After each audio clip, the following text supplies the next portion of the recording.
जी advance exam 2025 के अगले question पे विचार करते हैं। A cube of unit volume contains 35 into 10⁻⁷ photons of frequency 10⁻15।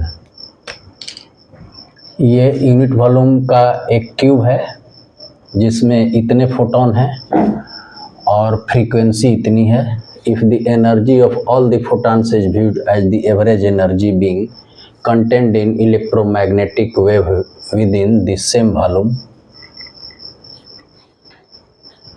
then the amplitude of magnetic field is इतना, taking permeability of free space mu naught equal to 4 pi 10⁻⁻7 Tesla metre पर ampere. Planck's constant इतना joule second, पाई का मान इतना, और amplitude of magnetic field इतना Tesla. इसके कहने का मतलब है कि एक वॉल्यूम है, यूनिट वॉल्यूम है, उसमें इतने फोटॉन हैं, तो उस फोटॉन की जितनी एनर्जी है वो एनर्जी बराबर होगी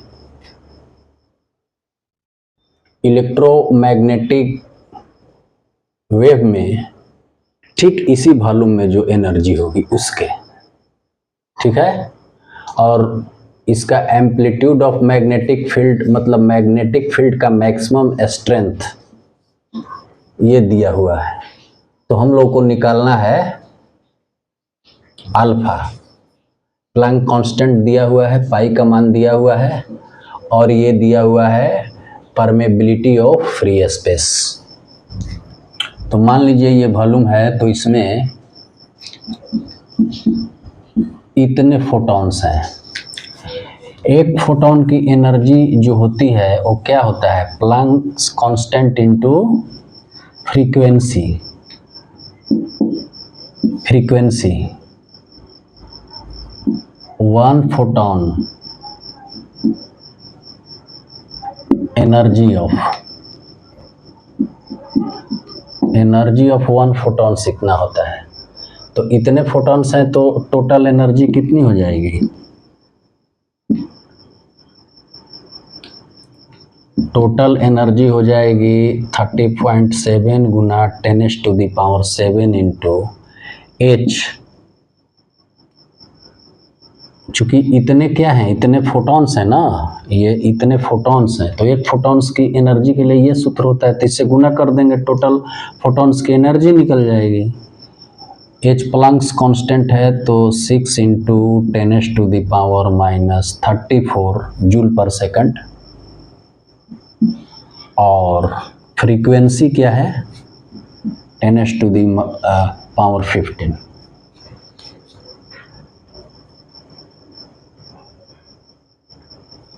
और ये आपका है नंबर ऑफ फोटॉन्स। लीजिए लिख देता हूँ, number of photons equal to, और ये एनर्जी ऑफ 1 फोटॉन इतना होता है, तो जितने फोटॉन्स हैं उसकी एनर्जी इसमें कितनी हो जाएगी, इतनी हो जाएगी। अब ये जो एनर्जी होगी, तो ये एनर्जी बराबर होगी जो इलेक्ट्रोमैग्नेटिक वेव में, मतलब मैग्नेटिक फील्ड में इलेक्ट्रोमैग्नेटिक वेव का जो एनर्जी होगा उस एनर्जी के बराबर हो जाएगा। तो उसके लिए क्या फार्मूला लिखना होगा, B0²/2 mu naught into volume.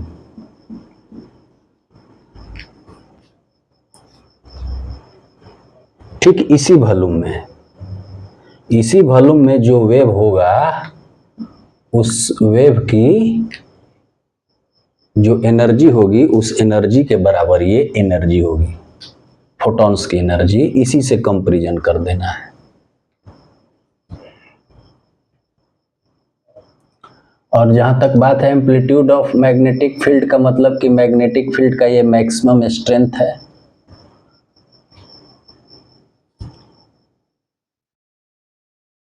और बी नॉट क्या है, यही बी नॉट आपका जो है वो यही है एम्पलीट्यूड ऑफ मैग्नेटिक फील्ड, इसको जान लीजिए, एम्पलीट्यूड ऑफ मैग्नेटिक फील्ड, यही बी नॉट है। यानी कि क्वेश्चन के अनुसार बी नॉट इक्वल टू क्या है, अल्फा इंटू 10⁻⁻⁹ टेस्ला।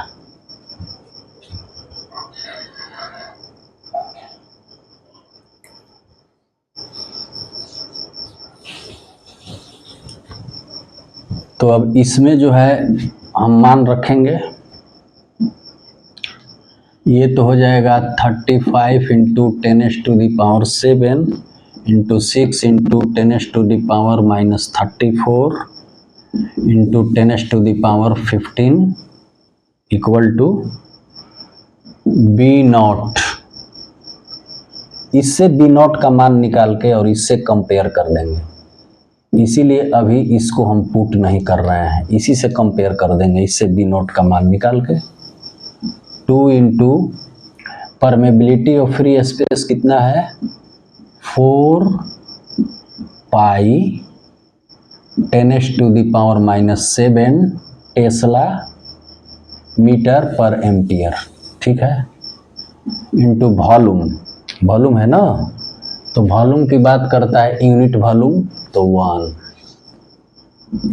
अब इसी को हल कर देता हूँ, ये 30.5 इंटू 10⁻⁷ इंटू 6 इंटू 10⁻34 इंटू 10⁻15, ये इधर आएगा तो गुना हो जाएगा, गुना 2 इंटू 4 पाई इंटू 10⁻⁻⁷, ये इससे कट जाएगा और ये बराबर होगा क्या, बी नॉट स्क्वायर के।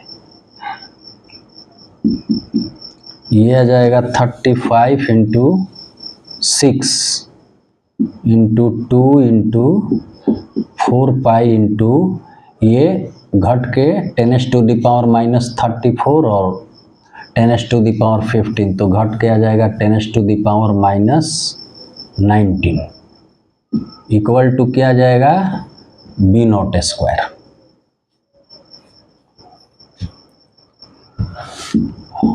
अब जब बी नॉट की मान निकालेंगे तो ये अंडर रूट में आ जाएगा, तो अंडर रूट में आ जाएगा 35 इंटू 6 इंटू 2 इंटू 4, पाई का मान दे दीजिए 22/7 देना है, यहाँ लिखा हुआ है 4 पाई, पाई की जगह 22/7 और इंटू 10⁻⁻⁹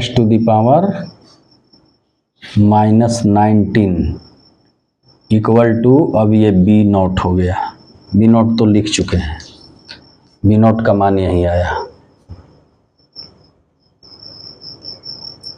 अब जो गुना भाग की प्रक्रिया है उस गुना भाग को कर लेता हूं, तो इसको मिटा दीजिए, इसे देख लीजिए तब मिटाएंगे।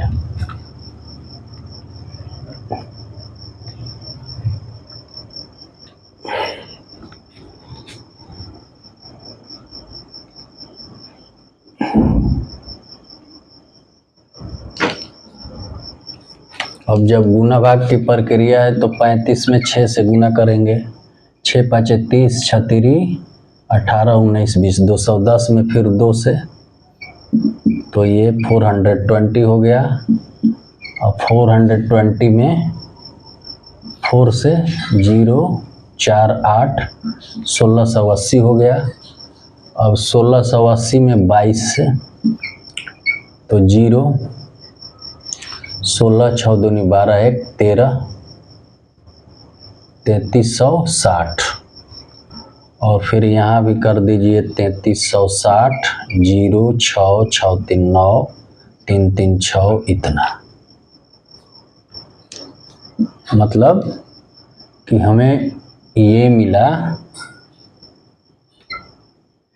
गुना करके आया 35 6 2 4 22, ये गुना करने पे आ गया 3 6 9 6 0/7 आई इंटू 10⁻⁹ इक्वल टू B0। अगला बार चूंकि देखिए कंपैरिजन करना है तो इसको 10⁻⁻9 के फॉर्म में लाना होगा, तो इसको ऐसे लिख देता हूँ 3696/7 इंटू 10⁻⁻18 इंटू 10⁻⁻1 मिल के -19 हो गया, ये B0। ये बाहर निकलेगा तो ये हो जाएगा 10⁻⁻9 18 वाला, और ये अंदर रह जाएगा 39607 3696/7, और ये माइनस वाला यहाँ जाएगा तो नीचे हो जाएगा। ये वैल्यू आपका B0 का है, 0 से 0 कट जाएगा।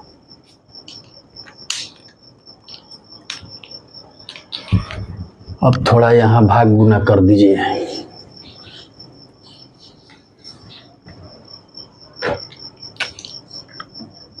थ्री 6 में 7 से भाग दे दीजिए, 35 1 36 7 दूनी 14 5 19 8 7 56, मतलब कि ये कट के आपका आ जाएगा √528 इक्वल टू B0। ठीक है,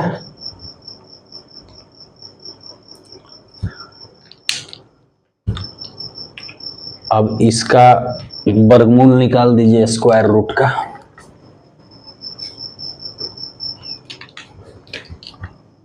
तो 528 का जब वर्गमूल निकालेंगे 2 2 4 4 2 1 128 2 2 2 4 4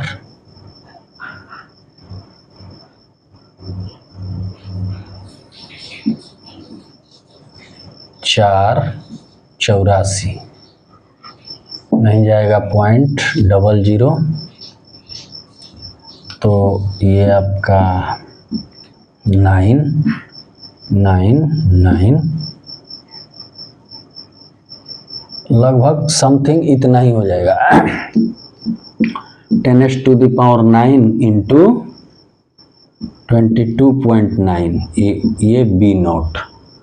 अब इसका कंपैरिजन जो है, ये 1 है और ये 2 है, 1 और 2 का कंपैरिजन कर देंगे। ठीक है, ये भी टेस्ला ही में आ गया, ये भी टेस्ला है T। तो देखिए 10⁻⁻9 ठीक है, T ठीक है, ये इतना हो गया, B0 हो गया। मान लीजिए ये टोटल यूनिट टेस्ला में कही जाएगी, इसकी यूनिट है ये, इसको समझना है क्या कि ये क्या है, ये टेस्ला यूनिट है इसकी। ये भी मान टेस्ला ही में है, ये भी टेस्ला यूनिट है। तो अल्फा के जगह क्या मिला हमें, अल्फा के जगह मिला इतना, यही उत्तर हो गया 22.9।